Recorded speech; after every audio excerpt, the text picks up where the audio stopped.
Hi, I'm Crystal, the parenting coach. Parenting is a thing that some of us just expected to know how to do. It's not like other areas of your life where you go to school and get taught, get on-the-job training, or have mentors to help you. But now you can get that help here. I believe that your relationship with your children is one of the most important aspects of your life and the best way that you can make a positive impact on the world and on the future. I've made parental relationships my life study, and I use life coaching tools, emotional wellness tools, and connection-based parenting to build amazing relationships between parents and their children. If you want an even better relationship with your child, this podcast will help you. Take my parenting quiz at the link in the show notes. Once we know what your parenting style is, we will send some tips tailored to you and a roadmap to help you get the most out of my podcast. Welcome to today's episode, Parenting Passionately, Elevating Your Sex Life and Marriage with Amanda Lauder. Sex in partnerships is often an overlooked subject, but something that affects every other aspect of our relationship too. How do we move past sexual shame and have a vibrant and healthy sex life? What steps can we take if we're struggling with intimacy or low desire or high desire in sex? Or how do we make things fresh and new if we've been together for several years? We dig into all of this and more on today's interview with Amanda Lauder. Amanda Lauder is a certified sex and marriage coach who helps Christian men and women overcome their obstacles to create a more healthy, emotional, mental, spiritual, and physical intimate relationship. She is the host of the Sex for Saints podcast, which has over 1.2 million downloads. In addition to being a coach, Amanda is also a wife to Kevin and a mom and stepmom to 5 kids ranging in ages from 14 to 23. In her spare time, she enjoys reading, watching her kids play sports, fishing, and camping. Hi, welcome to today's podcast. I'm excited to bring you a really fantastic episode interview from someone I was on her podcast just recently as well. And it was a really great conversation. And I knew as soon as we talked that I needed to have her on this podcast. So I bring you this interview and just a little warning beforehand. If you have little kids in the room, we are going to be talking about sex and intimacy. So in a probably open and pretty comfortable way. So keep that in mind for little ears that are listening. And welcome Amanda Lauder to the podcast. Hey, Amanda. Hi. Hey, Crystal. So happy to be here with you. Hey, I'm happy too. So tell us what you are. What do you do? So I am a certified sex and marriage coach. I've been coaching for, almost 5.5 years. And I love talking about sex and intimacy for women and men, and then in couples, like all day, every day. It's my favorite thing. Okay. I love it. I think that this relates to parenting so well, because I think that everything kind of is connected, right? Like if you have like issues in parenting and like, I don't really know how they parent or how I parent, and we're not really on the same page here. Or if you have issues when it comes to like sex and intimacy, or just your own personal relationship, like everything is going to be interconnected. Yes. So you might be listening and being like, how does this have to do with parenting? I really think it has everything to do with parenting. It does. It totally does. So whether or not you're married or not, you have a partnership, I want you just to be considering throughout this whole episode, what can I take away from this? And how can this relate to my own relationships in my life? And even if you're not in a current relationship with somebody, I'm sure you will be able to get something from this. So what I first want to do is ask you how you even got into this. Like, how does somebody just wake up one morning and is like, I want to be a sex coach? That's for me.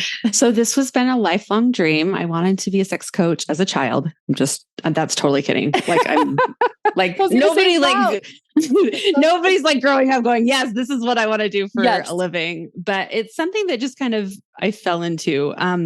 So I got married really young. My first husband and I were virgins when we got married. So we didn't really have a lot of knowledge of sex and intimacy and even our own bodies and how they worked. And so sex was a really hard part of our marriage for a really long time. I pretty much hated sex. I feel like so many people are like, yes, I can relate to that. Yeah. If you're relating, yes, keep listening. Yeah. So, I mean, even if you had sex before you were married, right? Like sometimes something happens when we get into marriage and things change in the sexual relationship. And so, I didn't understand my body. I didn't have an orgasm for like 12 years. I hated sex, and I would pretty much just do it every once in a while, like when I couldn't like put up a fight anymore, just to get him off my back for a little while. Our marriage was really hard. It struggled in a lot of different ways, not just sex. And so I thought maybe if the sex got better, then our marriage would get better. And so I started like reading books and watching. Oprah had this like TV show on her network about that had like two sisters that were doctors that specialize in sex. And so I was like diving into everything that they had. And I really had to work really hard to overcome my own sexual shame. I felt a lot of shame about my sexuality. I thought there was something wrong with me. And when I was a teenager, I thought something was wrong with me because the idea of sex was really enticing to me. And I had a lot of sexual feelings. And then I got into marriage and like that was completely gone. And so then something was wrong with me there. Because I didn't have anything. And so like shame on both ends, not sexual, totally over sexual. Yeah. Yes. It was shame on both ends. And so I really had to do a lot of work to overcome that sexual shame. And so the sex actually did get better in our marriage, but our marriage was still terrible. And so we ended up getting divorced. And then I married my second husband, and he had been married previously. So, we'd both had some experience a little bit now. And so we were able to talk about things really openly and honestly before we got married. And he was like, "Do you like sex?" And I was like, yes, I do. Because I'd gotten to that point where I actually did like it. And so we've made sex a really important part of our relationship, our entire marriage. And I think, sometimes when things aren't working well in other parts of our marriage, it's where we can come back together and really create the goodness that our marriage needs.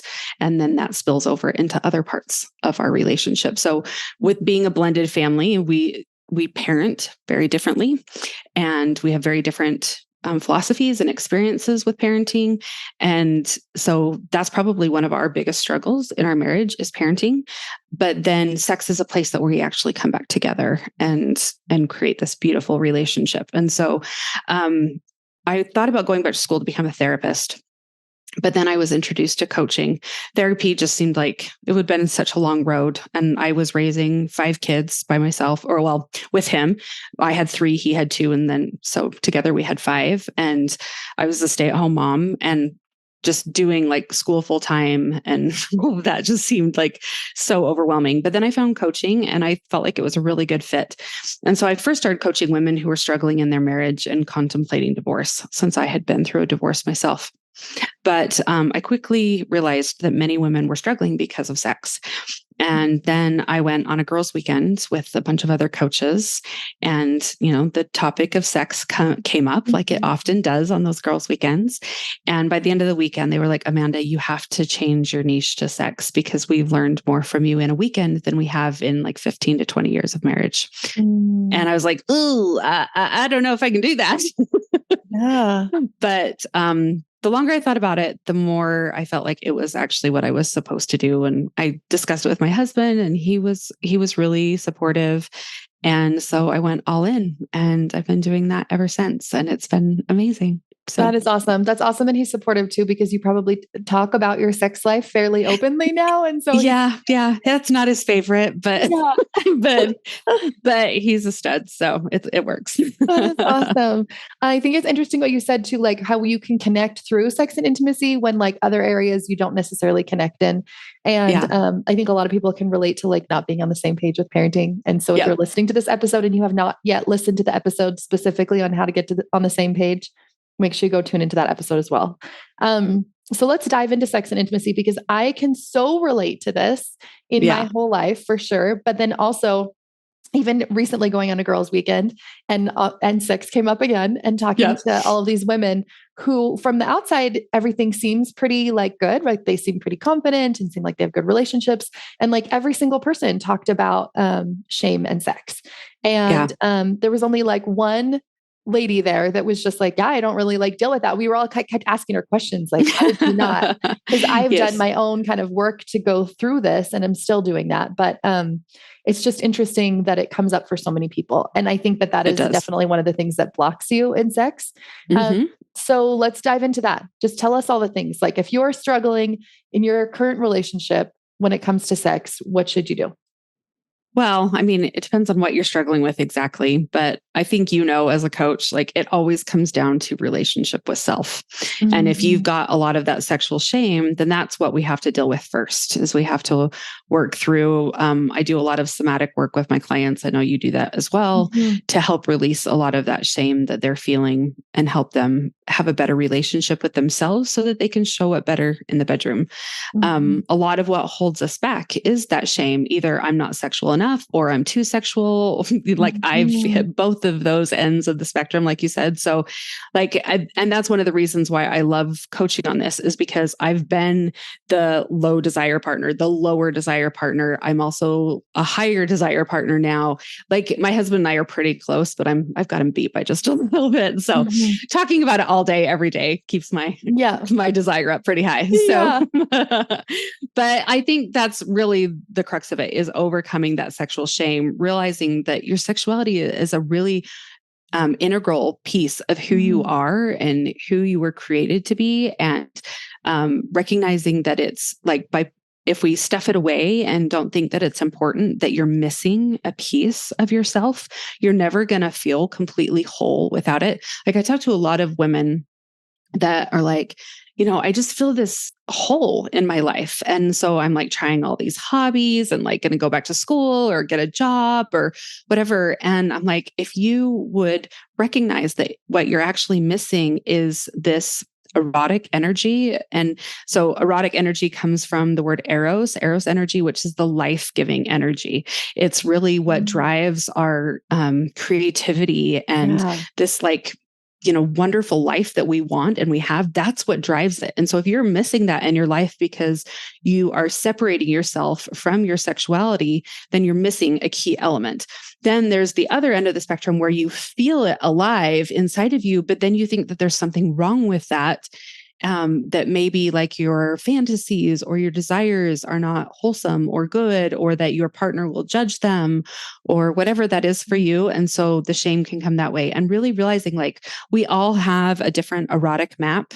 We all have things that turn us on, and like that's unique to every single one of us. And that's a really good part of who we are.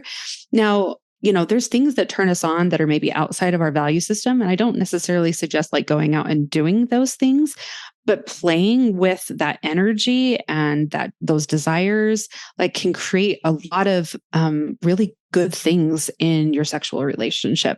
So realizing that it's a good and important part of who you are. Okay. So where did this sexual shame come from, in your opinion? So when people come into partnership and they're like, now I'm not having a great sex life because I noticed that there's shame, either because I'm high desire or low desire or whatever. Yeah. So I think it really comes down from the conditioning that we've received in our families, in religious culture, and then just in society at large. Like we look, especially for women, sex is looked through with such a male lens, that everything is based on like male sexuality. Like male sexuality is the right sexuality and female sexuality is not. And female sexuality is very different than male sexuality. And so if you think that there's something wrong with you because you're different than your partner or a man or whatever it is, then of course, then you're going to feel a lot of shame around that. But if you realize that it's, female sexuality and male sexuality are very different, and they're supposed to be different, and embrace those differences, then you can create a lot more goodness and play, and like having those masculine and feminine energies and different ways of looking at things is really important in a sexual relationship. What would you say those differences are, the masculine and feminine? Like I know a lot about masculine and feminine, like energetics and stuff, and like the difference there. How does that relate to sexuality? How does that? I mean, the men tend to be more the powerful and the giving, where women need to be more in the receiving end. I mean, that matches up with our genitalia too, right? But like, let's look at like orgasm, for example. Men's orgasm happens very quick and it's precise, and it needs to be that way biologically speaking because it's needed to perpetuate the species. But women's orgasm, like a lot of times, if it doesn't take the 5 to 8 minutes like a man's does, then we're like, it's taking way too long. There's something wrong with me. I'm broken, right? But women's orgasms don't need to be quick and precise because they are there purely for pleasure and enjoyment. And so So I coach conservative Christian couples, men, women, and couples, and that's really the lens that I look at things through. So even though, I mean, I have clients who are not religious, and I have clients who, but I kind of, whether it's God or your higher power or whatever you want to look at it, I really think they created us women that way because we are doing so much in our life for other people. We are constantly giving. And this is our chance to receive. This is our chance to sit back and relax and be taken care of and nurtured and nourished through our sexuality. So we want our orgasms to take a little bit longer. And male sexuality tends to be more generous in nature. They get a lot of their pleasure out of watching their partners have pleasure. And so we're just not very good receivers. So if we can sit back and be more of a good receiver, like it can totally transform our sexual relationship by just letting ourselves be nourished through our sexuality. I love that. Okay. I have a few really good questions, so I hope we can get to them all.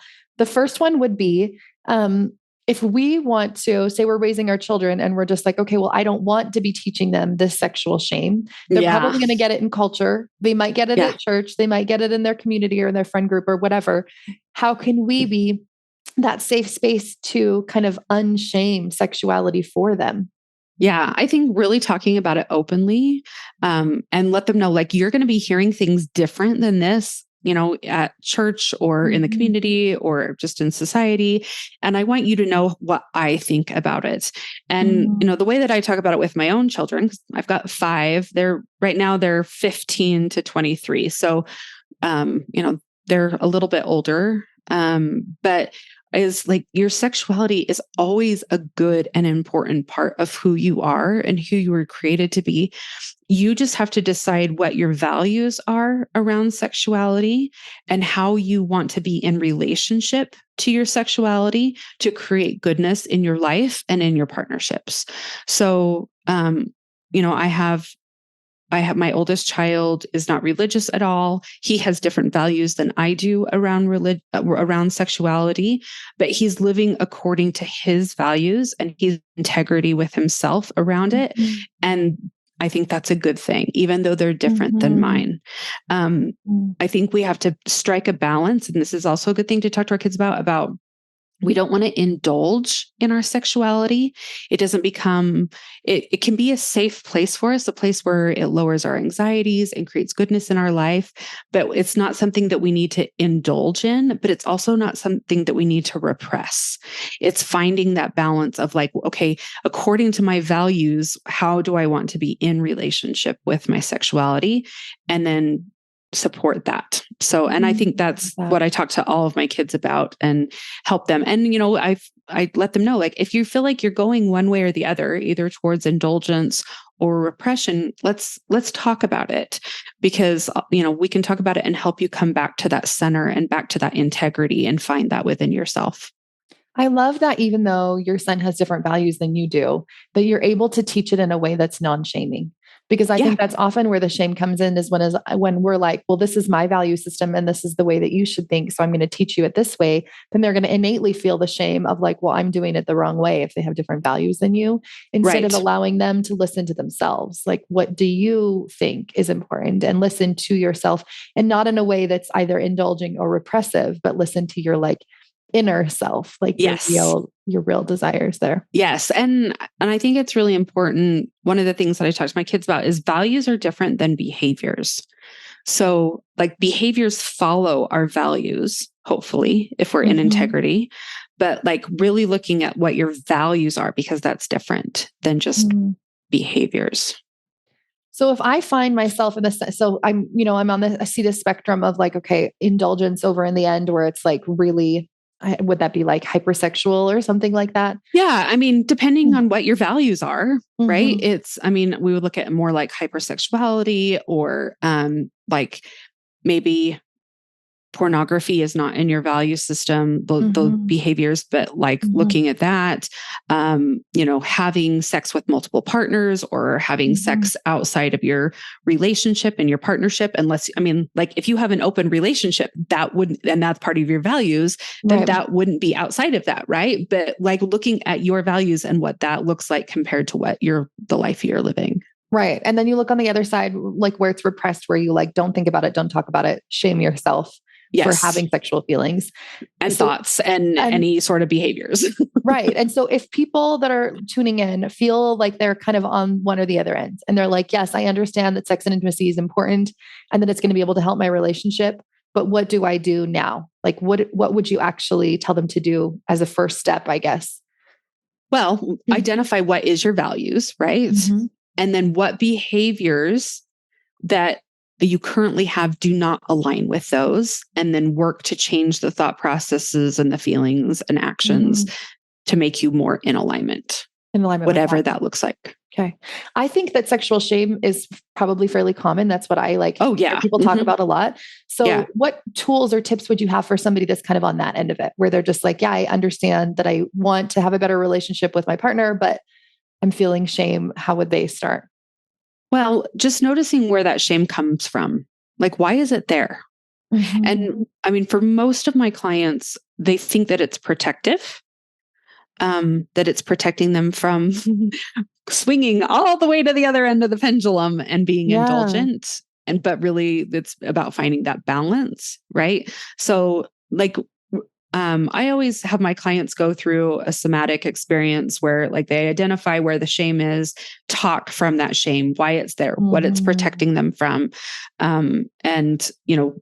And then find another part of them that is strong and powerful that can take that over and assure them that they're safe in their body and in their sexuality, and that they don't need to have the shame anymore, and process those feelings to work to release them. And it's not a one and done process. It's definitely something that has to happen over and over. But it really is like assuring yourself that you're safe and that you'll keep yourself safe and in alignment with your values without feeling that.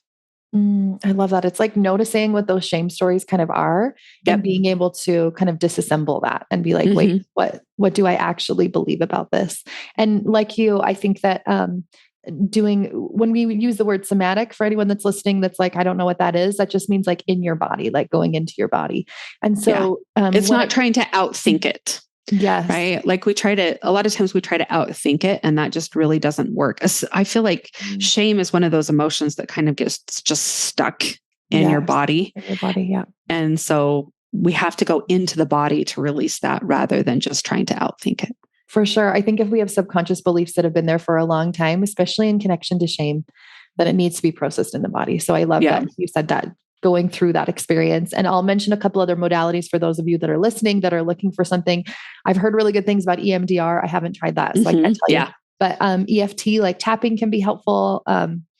We do kind of a process of like processing your emotions, kind of similar to what you're talking about right now. And also hypnotherapy and breath work are also two really powerful modalities. So if you're like, yeah, I do want to start working on this, those are a couple areas to start. What I'd also like to know is if you've been married for a while and you're like, okay, our sexual relationship is okay, like it's doing all right, but we've been married for a long time or been together for a long time. What would you encourage couples to do to kind of like make things new or different, or kind of like spice things up if they feel like they're kind of in a doldrum space? Yeah. Well, I mean, there's lots of things that we can do to create newness, new locations. Like, I mean, even introducing, I think that sex needs to be a very sensual experience as far as like bringing in all of the different senses. So even like getting a candle or playing some music or, something like that can be, getting like a massage oil or something like that can be really helpful in just changing something. I'm a big fan of couples going on vacations without the kids, like even if it's just overnight in a hotel in your same town, just to get away and do something different. I mean, there's always like toys or lingerie or whatever, and those are great, but I think the biggest thing for couples that especially been married a long time is how do we, it's not just about like novelty and toys and stuff like that, but it's really how do we create deeper meaning in our sexual relationship? How do we, how can we love each other more through our sexuality? How can we have greater trust and understanding through our sexuality? How do we create greater safety in our sexuality? And when you can start to really like open up and create that deeper intimacy and safety and trust and love through your sexuality, I think that's can create such deeper meaning, and then your sexual experiences are a lot better. Yeah. And do you mean within the context of sex specifically? Yeah. Or just like in, okay. I mean, I think in general too, but even within sex. So, I mean, I'm not advocating that this is what you need to do, but I had one couple that I was working with that we had worked through a lot of their issues and things were going really well. And they were ready to take things to another level, to create deeper meaning in their sexual relationship. And so they decided to start trying some light bondage. Again, I'm not advocating for that, but that was their way of doing it, and which worked for them. And so like, he started like just tying her up a little bit, and that required her to be so much more vulnerable and create so much more safety and trust. It was deeply erotic and also very, very bonding for the two of them, creating those deeper meanings in their relationship. They could not have done that a year ago, 5 years ago, 10 years ago, because they didn't have that safety and trust. So that's a good example. Okay. So one last question that I want to ask is for people that are struggling to orgasm, because like you said, it took you 12 years. I don't know how long it took me, but it was a long time for sure. Yeah. And I definitely think it was related to like what we talked about, the shame. For sure was in there. How would you suggest they start getting started? They're like, I remember talking to someone who was just like, it doesn't really matter. Like, I'm fine. And I'm like, I know. You should figure you really should. I think that is kind of a common like theme is just like, no, it's okay. Like, I'll just be okay without it. Yeah. I think some women, like it's been such a struggle that they finally just have to release it and think and like work to be okay without it. But, having a deep understanding of your own body is really important. So less than 1% of women can't orgasm. So that's not very many. And most of those are due to spinal cord injuries. Okay. So if you are not having orgasms, you're either not getting enough stimulation, the right kind of stimulation, or we need to work on your mindset around it. So depending on what it is. So, I mean, a lot of women don't spend enough time. They think that they should orgasm in the 5 to 8 minutes like their husband does. Some women, depending on how aroused you are, stuff like that, it can take 45 to 60 minutes or more. Hey, so that's such good knowledge and information, right? When we're like, wait a second, it's been 5 minutes, right? And you're like, actually, it's a while. It can take a long time for some women. So like, I mean, it was say 30 to 45 minutes, completely normal, right? Or more. Sometimes you need the right kind of stimulation. So 80% of women orgasm best through oral sex, oral stimulation. Some people just need more stimulation than's humanly possible. So getting some sort of toy, either a vibrator, or my favorite is a clitoral suction toy that just that some women just need a little bit of stimulation and some need a whole lot. I'm grateful that we live in an era that there are toys. So getting, whether that's manual stimulation, oral stimulation, or a toy or whatever, like most women do not orgasm through penetration. Only about 25% of women can orgasm through penetration. And that has nothing to do with the size of him or you. It's actually biological in how far apart the head of your clitoris and your vaginal opening are. That's really what determines it. So just know that if that doesn't happen for you, you're normal. That's okay. And then we need to work on other things. And then the mental part of it. So, what's going on in your mind during this? Like, are you thinking like, is it taking too long? Is he bored? Like, this should be happening. Or thinking there's about something all the wrong things with you my have to body do or something, or my right? to-do list or Yeah. whatever. Like, there's so many things. And so that's why we have to look at the physical side and the mental side. Yeah. Occasionally. So a lot of people are like, well, I think my hormones are just off or whatever.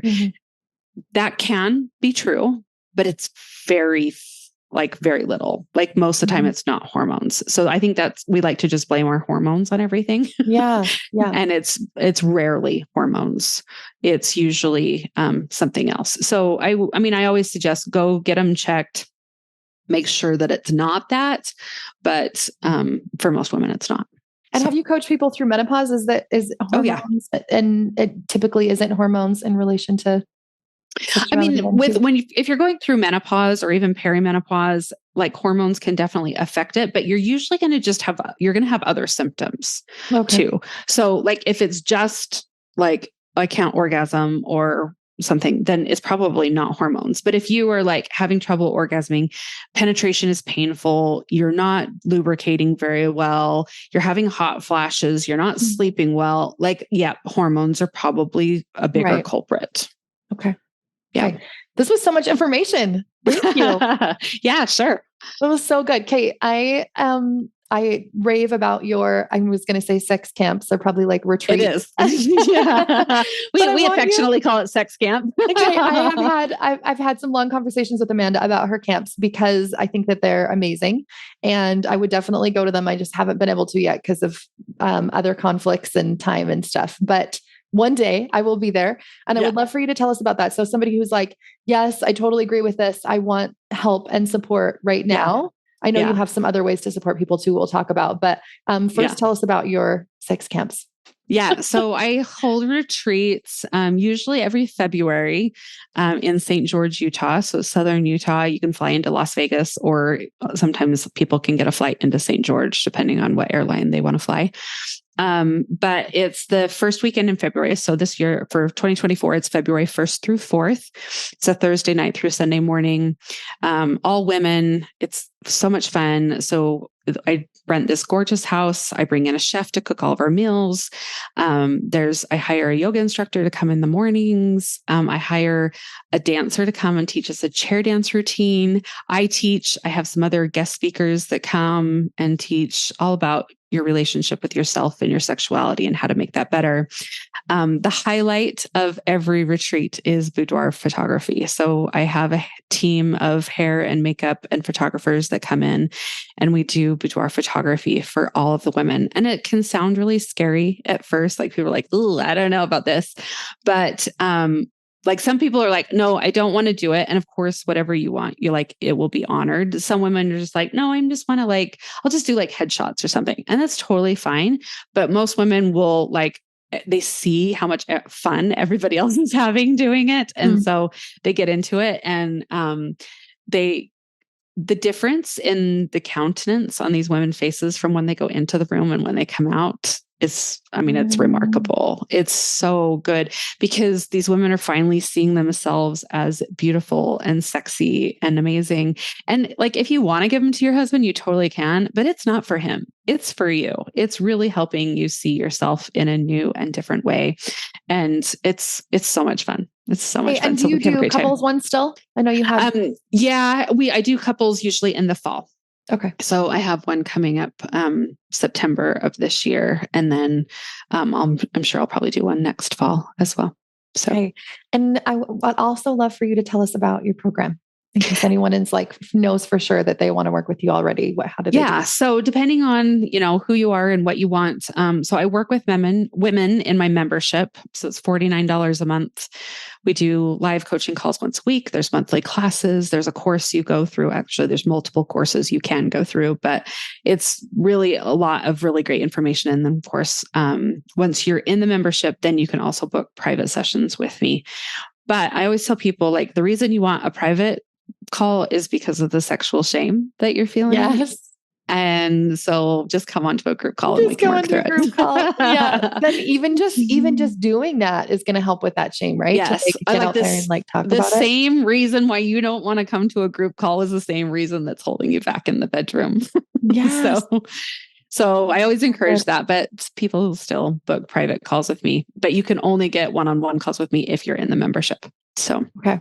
And then I do small group coaching for men. So if you're a husband and this isn't just like low desire men, this is just like men who want a better relationship with their sexuality and hopefully help make their sexual relationship with their spouse better. So I get a lot of men who are like, my wife needs to do your program. And I was like, you need to do my program because you can't fix your wife, but you can fix you. And really for men, it's really about helping them show up again, in integrity with themselves, but also from a position of strength, because based on how we've been cultured, like a lot of men get into one of two positions.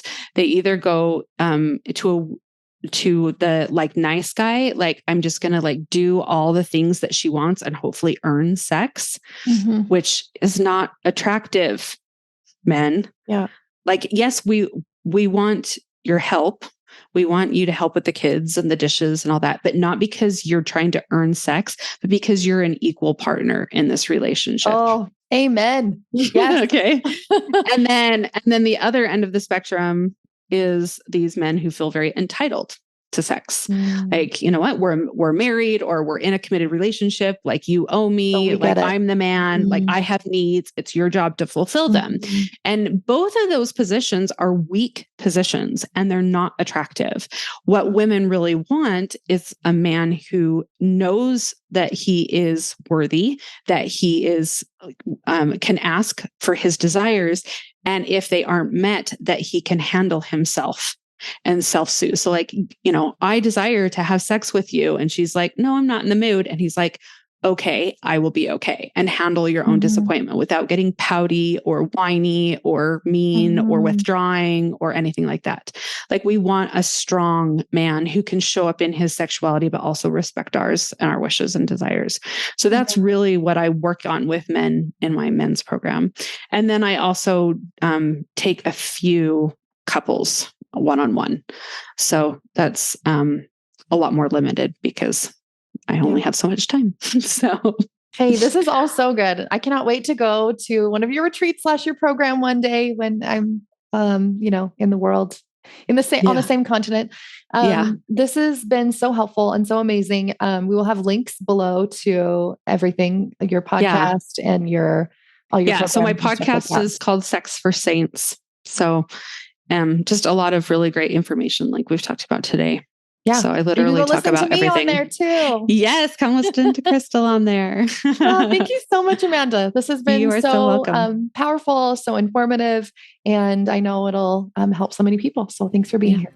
Thanks for having me.